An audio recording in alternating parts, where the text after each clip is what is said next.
Video like जरूर कर लीजिए और ऐसे वीडियो लगातार फ्री में पाने के लिए चैनल को तुरंत सब्सक्राइब कर लीजिए और बेल आइकन को जरूर टैप कर लीजिए ताकि आगे भी सारे वीडियो आपको मिलते रहे। यूट्यूब में फॉलो करते हैं तो प्लीज ये वाला फ्री टेलीग्राम चैनल जरूर ज्वाइन कर लीजिएगा। सारे नोटिफिकेशन सारे अपडेट यहीं पे आते हैं, ध्यान रखिए। नमस्कार दोस्तों, आप सभी का स्वागत है स्टडी फॉर एग्जाम्स में। दोस्तों, पर्यावरण पाठ के प्रश्नों को आगे बढ़ाते हुए कुछ और प्रश्नों को हम लोग देखेंगे। राष्ट्रीय उद्यानों में आनुवांशिक विविधता का रखरखाव किया जाता है इन सीटू संरक्षण द्वारा, एक्स सीटू संरक्षण द्वारा, जीन पूल द्वारा या उपरोक्त में से कोई नहीं। तो इसका जो सही आंसर है वो ऑप्शन ए, इन सीटू संरक्षण द्वारा राष्ट्रीय उद्यानों में आनुवांशिक विविधता का रखरखाव किया जाता है इन सीटू संरक्षण द्वारा। इन सीटू अर्थात स्वस्थाने जब वनस्पति या जीवों का संरक्षण उनके ही प्राकृतिक आवास में किया जाता है, जैसे आपका राष्ट्रीय उद्यान हुआ, वन्य जीव अभ्यारण्य हुआ, बायोस्फीयर रिजर्व हुआ, इसके उदाहरण है। बाकी एक्स सीटू संरक्षण जब जीवों या वनस्पतियों को उनके प्राकृतिक आवास से बाहर ले जाकर किसी स्थान, जैसे आपका चिड़ियाघर और वनस्पति उद्यान हुआ, जीन क्रायो बैंक में संरक्षित किया, तो वह एक्स सीटू संरक्षण के उदाहरण है। ए ऑप्शन इसका सही आंसर है। भारत में सबसे बड़ा टाइगर रिजर्व कौन सा है? क्षेत्रफल देश से पूछा जा रहा है। किस राज्य में स्थित है? आंध्र प्रदेश, कर्नाटक, मध्य प्रदेश या उत्तर प्रदेश में? तो जो सबसे बड़ा टाइगर रिजर्व है उसका जो नाम है वह नागार्जुन सागर श्रीशैलम टाइगर रिजर्व है। नागार्जुन सागर श्रीशैलम यह जो आपके आंध्र प्रदेश में है। भारत में जो सबसे बड़ा टाइगर रिजर्व है वह आंध्र प्रदेश में है, नागार्जुन सागर श्रीशैलम टाइगर रिजर्व। और जो दूसरा नंबर का हो गया है वह अब सुंदरवन टाइगर रिजर्व जो पश्चिम बंगाल में है, अब वो क्षेत्रफल देश से दूसरा टाइगर रिजर्व हो गया सबसे बड़ा। और सबसे पहला जो टाइगर रिजर्व था वह उत्तराखंड का कार्बेट नेशनल पार्क रहा है। ये ऑप्शन इसका सही है। भारत का सबसे बड़ा टाइगर रिजर्व है वह नागार्जुन सागर श्रीशैलम टाइगर रिजर्व जो आपके आंध्र प्रदेश में है। ये ऑप्शन इसका सही है। निम्नलिखित में से कौन सा बाघ आरक्षित क्षेत्र 2 राज्यों में विस्तृत है? कान्हा, मानस, पेंच या सत्सर इसका? तो इसका जो सही आंसर है वो ऑप्शन सी, पेंच जो बाघ आरक्षित क्षेत्र है यह है 2 राज्यों जिनमें आपका महाराष्ट्र है, एक आपका, दूसरा आपका मध्य प्रदेश है। इन दोनों राज्यों में जो है फैला हुआ। और रुडियार्ड किपलिंग की जो पुस्तक है द जंगल बुक, आपने काफी सुना भी होगा, इसकी जो पृष्ठभूमि है यही पेंच राष्ट्रीय उद्यान पर इसके आधारित है। सी ऑप्शन इसका सही आंसर है।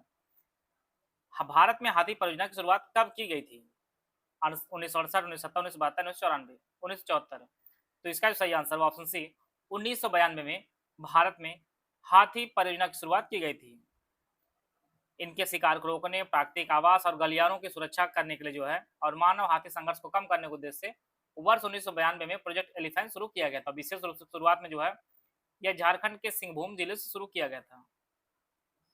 झारखंड के सिंहभूम जिले से शुरू किया गया था। सी ऑप्शन इसका सही आंसर है। अंतर्राष्ट्रीय सौर गठबंधन का प्रथम शिखर सम्मेलन किस शहर में आयोजित हुआ? नई दिल्ली, न्यूयॉर्क, पेरिस या उपरोक्त में से कोई नहीं। तो अंतर्राष्ट्रीय सौर गठबंधन का जो प्रथम सम्मेलन आयोजित किया गया था वह आपका नई दिल्ली में आयोजित किया गया था। इसका जो ऑप्शन ए है वह आपका सही आंसर, और यह आयोजित किया गया था 2018 में आयोजित किया गया था। और अंतर्राष्ट्रीय सौर गठबंधन जो है यह भारत और फ्रांस की एक संयुक्त पहल है, और यह पहल 2015 में जो है पेरिस जलवायु सम्मेलन जो COP21 आयोजित किया गया था उसके दौरान लॉन्च किया गया था। और इसका जो मुख्यालय है वह गुरुग्राम में इसका मुख्यालय है। और यह एकमात्र अंतर्राष्ट्रीय संगठन है जिसका मुख्यालय भारत में है। ये ऑप्शन इसका सही आंसर है। निम्नलिखित में कौन सा बायोडीजल फसल है? कपास, गन्ना, जेट्रोफा, आलू? तो इसका जो सही आंसर है ऑप्शन सी, जेट्रोफा जो है यह बायोडीजल की फसल है। सी ऑप्शन इसका सही आंसर, और इसे हिंदी में जो है रतन जोत के नाम से भी जाना जाता है। इसका जो ऑप्शन सी है वह आपका सही आंसर। इसके बीजों में लगभग 25 से 30% जो है तेल पाया जाता है। निम्नलिखित में कौन सा ईंधन न्यूनतम पर्यावरण प्रदूषण उत्पन्न करता है? हाइड्रोजन, पावर, अल्कोहल, पेट्रोल, संपीड़ित प्राकृतिक गैस? तो इसका जो सही आंसर है वो ऑप्शन ए, हाइड्रोजन जो है न्यूनतम पर्यावरण प्रदूषण उत्पन्न करता है। इसका जो ऑप्शन ए है वो आपका सही आंसर है, और इसीलिए जो है इसे भविष्य का ईंधन भी कहा जाता है। भविष्य का ईंधन जो है वह हाइड्रोजन को कहा जाता है। और हाइड्रोजन के ईंधन ईंधन के रूप में जलाया जाता है, तो ये ऑक्सीजन के साथ मिलकर जो है केवल पानी उत्पन्न करता है। जो है केवल पानी और ऊष्मा उत्पन्न करता है, इसलिए कोई हानिकारक पदार्थ नहीं होता है। ए ऑप्शन इसका सही है। द्वितीय प्रदूषक आपको पहचानना, smog, carbon dioxide, carbon monoxide, fly ash. तो इसका जो सही आंसर है वो ऑप्शन ए, स्मॉग जो है ये द्वितीय प्रदूषक का जो है उदाहरण है। ए ऑप्शन इसका सही है। प्राथमिक प्रदूषक जो सीधे तौर अपने स्रोत से वायुमंडल में आते हैं, जैसे वाहनों से निकलने वाले कार्बन डाइऑक्साइड,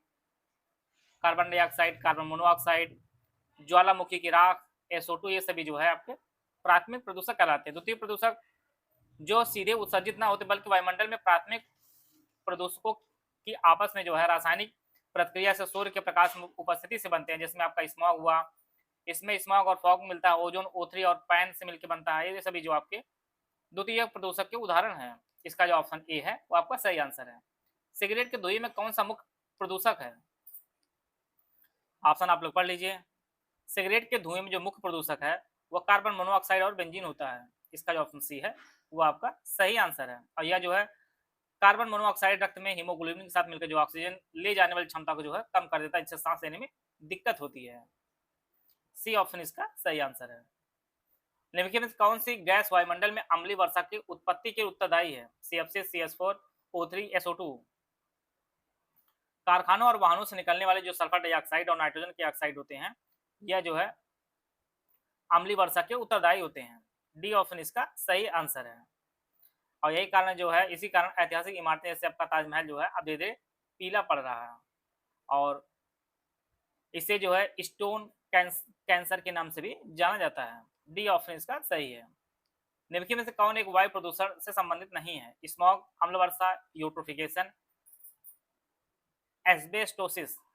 इसका जो सही आंसर है ऑप्शन सी, यूट्रोफिकेशन जो है यह वायु प्रदूषण संबंधित नहीं है, बल्कि यह जो है जल प्रदूषण संबंधित है, और इसे जो है हिंदी में सुपोषण कहा जाता है, और यह जो है जल प्रदूषण संबंधित एक घटना है, ना कि जो है यह वायु प्रदूषण संबंधित है। तो इसका जो सही आंसर है ऑप्शन सी, यूट्रोफिकेशन। भूमिगत जल को दूषित करने वाले अजैविक जो है प्रदूषक हैं बैक्टीरिया, शैवाल, आर्सेनिक, विषाणु।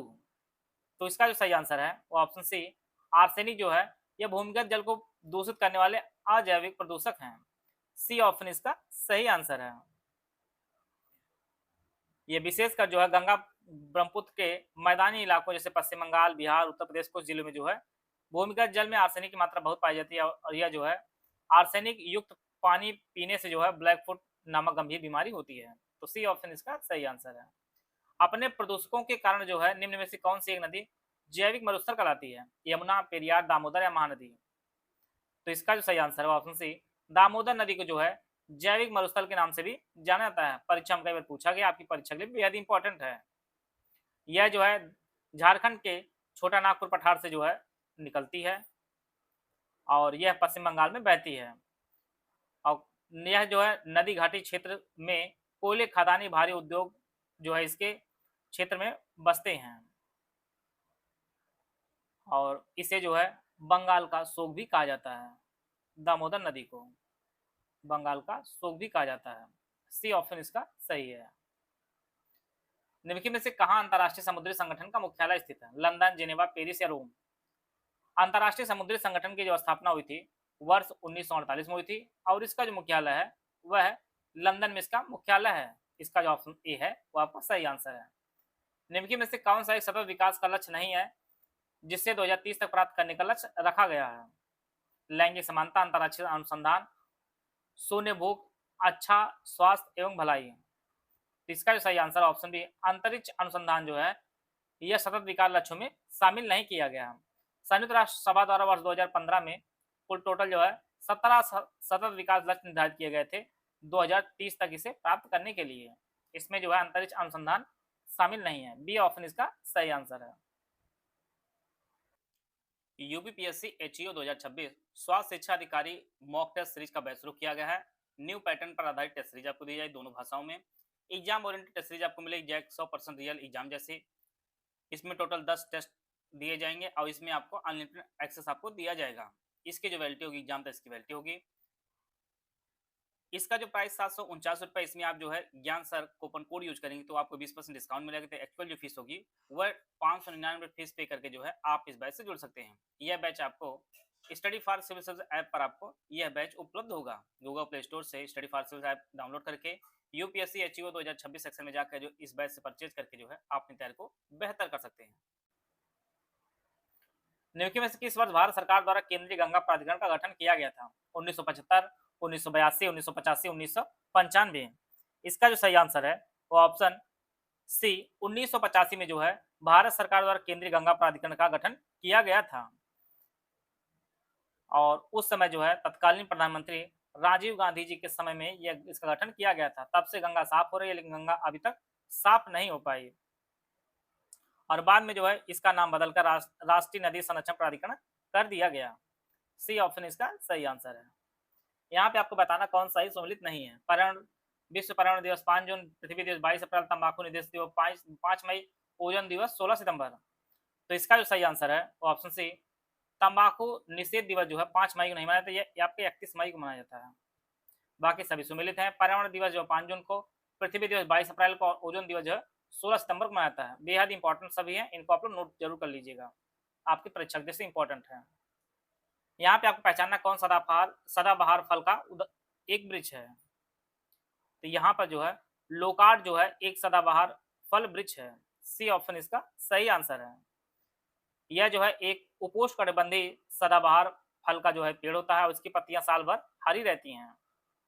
डी ऑप्शन इसका सही आंसर है। पोषक तत्व तो बनते हैं केवल मांसाहारी जंतुओं से, केवल पौधों से, केवल जंतुओं से, खाद्य श्रृंखला में जीवों के संबद्ध होने से। तो इसका जो सही आंसर ऑप्शन डी खाद्य श्रृंखला में जीवों के संबद्ध होने से जो है पोषक स्तर बनते हैं। इसका जो ऑप्शन डी है वो आपका सही आंसर है।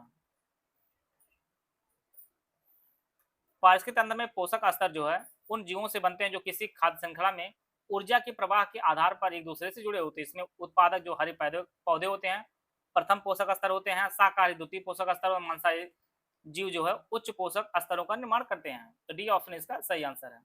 भारत का राष्ट्रीय सामुद्रिक पार्क कहाँ स्थित है? कच्छ में, सुंदरबन में, चिल्का झील में, निकोबार द्वीप समूह में। इसका सही आंसर है ऑप्शन ए भारत का राष्ट्रीय सामुद्रिक पार्क जो है कच्छ में स्थित है। इसका जो ऑप्शन ए है वो आपका सही आंसर है। इसकी जो स्थापना हुई थी वो वर्ष 1982 में गुजरात के जामनगर में जो कच्छ खाड़ी है वहां पर स्थापित किया गया था। ए ऑप्शन इसका सही आंसर है। उत्तर प्रदेश में प्रथम बायोटेक पार्क कहाँ स्थापित किया गया है? आगरा, इलाहाबाद, प्रयाग, लखनऊ या वाराणसी। तो इसका सही आंसर है ऑप्शन सी लखनऊ में उत्तर प्रदेश में जो है प्रथम बायोटेक पार्क की स्थापना की गई थी। सी ऑप्शन इसका सही आंसर है।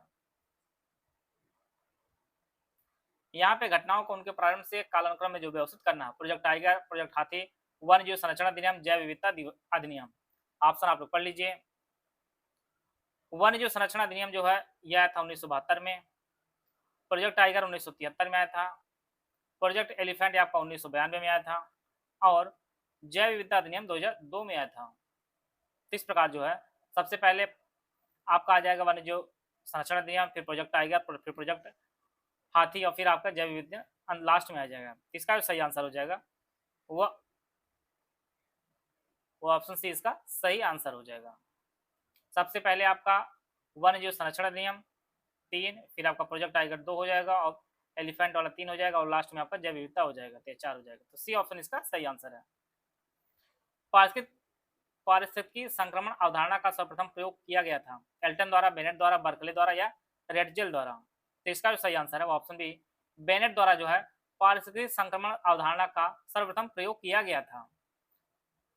इसका जो ऑप्शन बी है वो आपका सही आंसर है। इनकी एक पुस्तक है जिसका नाम द इकोलॉजिकल ट्रांजिशन, इसकी culture, anthropology and human adoption, उसी में जो है सर्वप्रथम 1976 में इन्होंने प्रयोग किया था। बी ऑप्शन इसका सही है। यहाँ पे एक तरफ जीवमंडल है, दूसरे तरफ राज्य दिया गया, आपको जो है सही सुमेलित पहचानना है। सिमलीपाल, नोकुले, अगस्त, मलाई, मानस, केरल, ओडिशा, मेघालय और असम। सिमलीपाल जो जीवमंडल है यह ओडिशा में स्थित है, नोकरेक मेघालय में, अगस्त मलाई जो आपका है यह केरल में है और मानस जो है यह आपके असम में स्थित है। इस प्रकार जो है इसका जो डी ऑप्शन है यह आपका सही आंसर है। सिमलीपाल ओडिशा में, नोकरेक मेघालय में, अगस्त मलाई केरल में और मानस आपका असम में स्थित है। तो डी ऑप्शन इसका सही है। मुख्य प्राथमिक उत्पादक होते हैं फाइटोप्लैंक्टन्स, समुद्री अपतृण, समुद्री आवृत वृजी या जलीय ब्रायोफाइट्स। इसका जो सही आंसर है ऑप्शन ए फाइटोप्लैंक्टन्स जो है यह समुद्री वातावरण में प्राथमिक उत्पादक होते हैं। इसका जो ऑप्शन ए है वह आपका सही आंसर है। यह जो है अत्यंत सूक्ष्म जलीय पौधे प्राथमिक संश्लेषण जीवाणु शैवाल होते हैं जो मुख्य रूप से जो है समुद्र की ऊपरी सतह जहां सूर्य जहां तक जो है सूर्य का प्रकाश पहुंचता है वहां तक तैरते हैं। तो ए ऑप्शन इसका सही आंसर है। अब आप लोग टोटल बताइए, टोटल 100 प्रश्नों में से आप कितने प्रश्न जो है सही हुए, आप लोग कमेंट बॉक्स में बताइएगा। अगर आपका कोई प्रश्न हो तो आप कमेंट बॉक्स में पूछ सकते हैं, उसका उत्तर दिया जाएगा। आशा है आप सभी को बहुत कुछ जानने को मिला होगा। मिलते हैं नेक्स्ट वीडियो, तब तक जय हिंद जय भारत।